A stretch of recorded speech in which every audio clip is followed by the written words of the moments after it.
Bonjour à tous, donc aujourd'hui je vous retrouve pour une nouvelle vidéo et cette fois-ci ça sera mon top 5 de la Bitlite. Donc ça a été un peu compliqué, donc en fait j'ai découpé, enfin comment dire, j'ai un peu fait genre des sortes de sous-genres, donc j'ai fait top 5 Bitlite, top 5 romance paranormale, top 5 urban fantasy. Ça se regroupe un petit peu mais il y a quelques différences, donc voilà. Donc on va commencer tout de suite. Donc en cinquième position, j'ai mis Les Vampires de Chicago de Chloé Neil. Donc c'était l'une des premières beatlites que j'avais lues aussi et que j'avais beaucoup aimé. Sinon, je trouve que c'est vraiment je trouve qu'il devrait être dans ce top 5 puisque c'est vraiment une très très bonne beatlite. En fait, donc c'est l'histoire de Mérite qui est universitaire. Et un jour, elle va se faire en fait mordre par l'un des vampires les plus puissants de Chicago, puisqu'en fait, oui, dans la ville de Chicago, enfin dans ce monde-là, on va dire, les vampires, tout le monde connaît les vampires en fait. Les vampires existent et il y a plusieurs clans de vampires. Et Merritt a été mordu par le maître d'un clan de Chicago. Et elle va se retrouver dans ce monde-là. Et voilà. En gros, c'est ça l'histoire. Et clairement, je me souviens que j'avais adoré le caractère des Mérites, qui est assez fort, mais c'est très très marrant. Donc des fois, ça me faisait... Maintenant que j'y repense, ça me fait penser un petit peu à Charlie Davidson. Charlie Davidson, c'est là, hein. C'est clairement là pour moi. Mais voilà, c'est un peu dans le même style de caractère, Mérite. Et Ethan, donc c'est le maître vampire qui l'a transformé en vampire, elle. Et Ethan, voilà, c'est un gars hyper mystérieux, il est dur.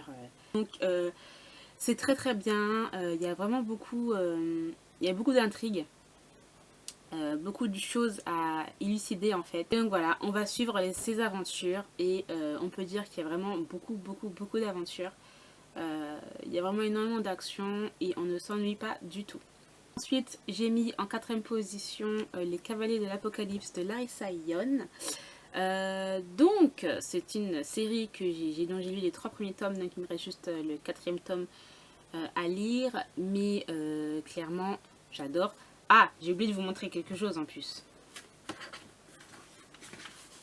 Donc, pour Chloé Neil, en fait, il a été dédicacé par l'auteur. Donc voilà, j'étais hyper contente.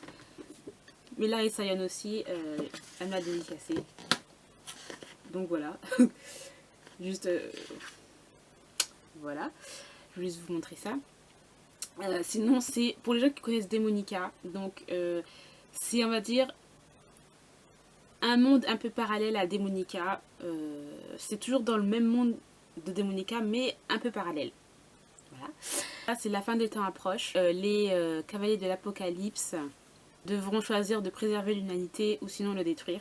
Donc en fait c'est à eux de choisir soit d'être du côté du bien ou bien tout simplement de détruire la terre comme la légende a été dite. Hein. Là en fait on va suivre les 4 cavaliers, donc il y a mort, il y a mort, il y a guerre, il y a famine et il y en a un autre, je ne sais plus.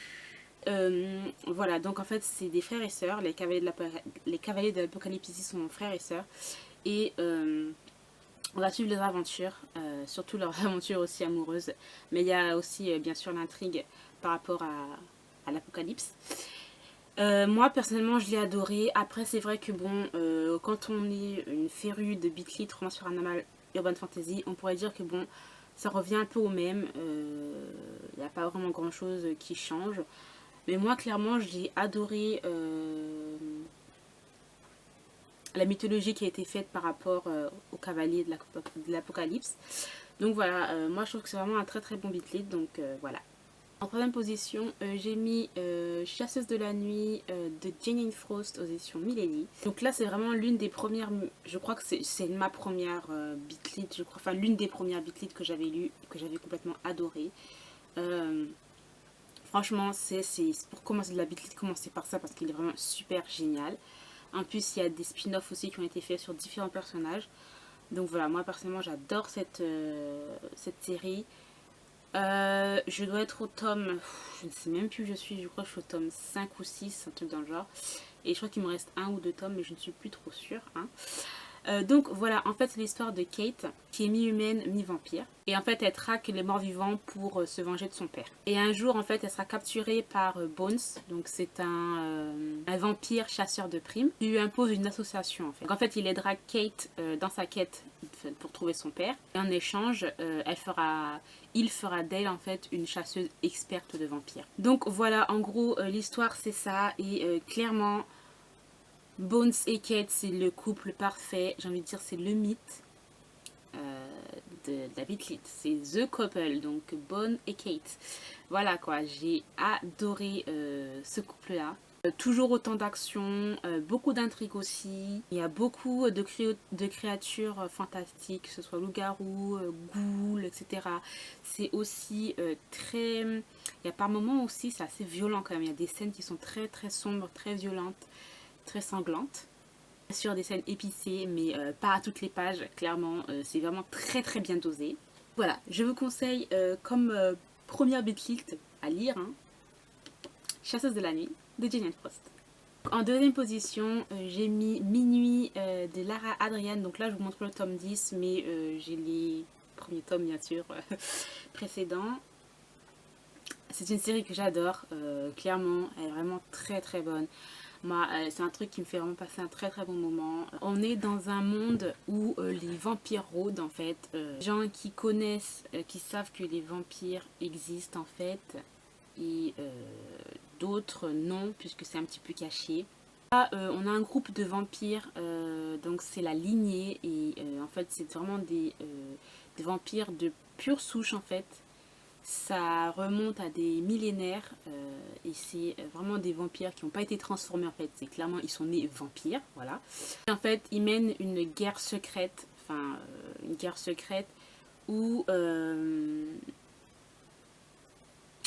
d'autres vampires qui sont appelés les renégats sont atteintes de soif sanguinaire. Donc en fait, ils boivent le sang des êtres humains jusqu'à ce qu'ils meurent. Voilà. En gros, l'histoire c'est ça. Et chaque guerrier, en fait, vampire, ne peut pas, en fait, s'accoupler avec une... S'accoupler, vous voyez le truc, un peu genre, un peu wild, j'ai envie de dire. Ne pas s'accoupler, en fait, avec des humains, des humaines tout à fait normales, en fait. Ça doit être des humaines, en fait, qui ont un patrimoine génétique assez rare. Donc, ils ont... Et ce sont des compagnes et des compagnes de sang je crois. Elles sont des sortes de marques de naissance en forme de croissant de lune avec une tache de sang, un truc dans le genre. Et c'est grâce à elles que les vampires peuvent s'accoupler et avoir des enfants. Et ces compagnes de sang-là ont des pouvoirs, donc n'importe quel pouvoir, la télépathie, vision, etc. Voilà, donc il y a énormément d'actions aussi. Tome là qu'on a en fait, c'est à chaque fois sur différents guerriers, que ce soit femmes ou hommes. Et voilà, donc il y a toujours une romance hein, dedans. Toujours, toujours, toujours. C'est vraiment... moi, personnellement, je l'ai adoré. Là, il y a les 10 premiers tomes. On a le tome 11 et 12, mais c'est sur une autre génération. Donc, c'est ce que j'aime énormément. Donc, on retrouve les anciens personnages qu'on avait du début de cette série avec les nouveaux personnages. Donc, que ce soit des enfants qu'on retrouvait avant et qui ont grandi. Donc, moi, j'aime énormément cette série et je la continuerai. Première position, donc, j'ai mis La Confrérie de la Dague Noire de Tia Ward. Et oui, donc là c'est la première Beat-Lit que j'ai lue et j'étais obligée de la mettre en première position puisque j'ai adoré. Mais je suis au tome... je me suis arrêtée au tome 9. En fait, j'ai lu jusqu'au tome 10. Et voilà, donc il faut que je continue parce que clairement le tome 11 il me donne trop envie. En fait, c'est l'histoire de deux guerriers qui sont issus d'une confrérie, donc la confrérie de la Dague Noire, car en fait une guerre fait rage à l'insu des humains. En fait, il y a 6 vampires qui protègent les humains d'une société, donc c'est la société des éradiqueurs. Et à la tête de cette confrérie, on a, comment il s'appelle, Colère, qui est le leader implacable de cette confrérie. Donc voilà, ça c'est vraiment, ça c'est les gens qui aiment la romance paranormale, Beat-Lit, etc. Moi je vous dis, clairement ça c'est de la bombe. Hein. Franchement, il y a de l'action, Il y a des scènes, ben, pour les gens qui aiment ces genres de scènes, ben, en tout cas vous serez servis. C'est des scènes épicées, voilà. Les différents caractères des différents personnages et des différents guerriers qu'on rencontre dans les différents livres en fait. Voilà, c'est obligé qu'il y en a un que t'aimes le plus. Ensuite on a aussi une intrigue de malade qui te donne envie en fait de lire à chaque fois la suite.